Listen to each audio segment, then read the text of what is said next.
In the sleepy suburb of Maple Ridge, summer afternoons were usually slow. The most exciting thing to happen was when the ice cream truck rolled through. That all changed the day my 6-year-old daughter, Ellie, decided to decorate the sidewalk with rainbow chalk. We were out front, enjoying a breezy afternoon, and Ellie was happily scribbling a big smiling sun, a hopscotch grid, and a unicorn that looked like it had 3 legs. It was wholesome, innocent fun. But fun and innocence are apparently 2 things our HOA president, Lorraine, known universally as Karen, couldn't stand. She strutted out from her house across the street like a storm cloud in human form, her hands clutching a clipboard like a weapon. "You can't do that," she said, pointing at the chalk. Ellie blinked up at her. "It's just chalk." "This is graffiti," Karen declared. "Vandalism. Against the HOA bylaws." "It washes off in the rain," I said, trying to keep my voice calm. "Rules are rules," she snapped. "Remove it now or I'll escalate this." I laughed, thinking she was bluffing. I mean, who calls in backup over chalk? 5 minutes later, as Ellie was drawing a rainbow, Karen pulled out her phone and, no joke, dialed 911. "Hello," she said into the phone loud enough for the whole block to hear. "I'd like to report property defacement. There's a parent encouraging a child to graffiti the sidewalks. Yes, it's threatening the neighborhood aesthetic." I stood frozen, my mouth hanging open. 15 minutes later, a police cruiser rolled slowly down our street.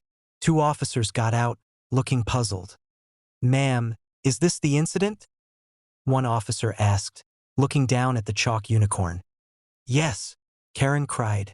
"Look at this chaos. It's lowering our property values."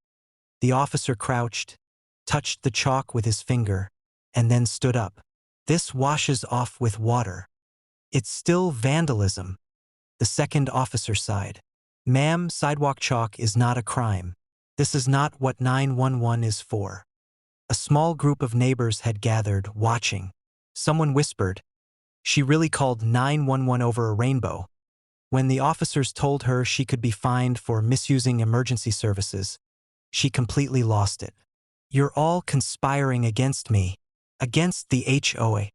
The officers gave me an apologetic look.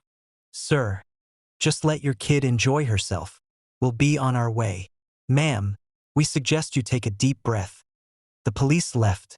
Karen stormed back into her house, slamming the door so hard the windows rattled. I thought that was the end of it. I was wrong.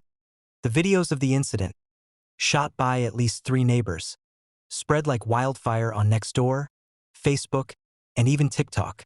Suddenly, Chalkgate became the talk of the neighborhood. Parents started encouraging their kids to draw on the sidewalks every evening. Soon, every block was covered in chalk rainbows, hopscotch grids, flowers, and we red heart Ellie's unicorn in bright colors. At the next HOA meeting, the room was packed. One by one, people stood up and spoke. This neighborhood belongs to families, not just rules. She called 911 on a 6-year-old. We want a president who understands the difference between vandalism and childhood.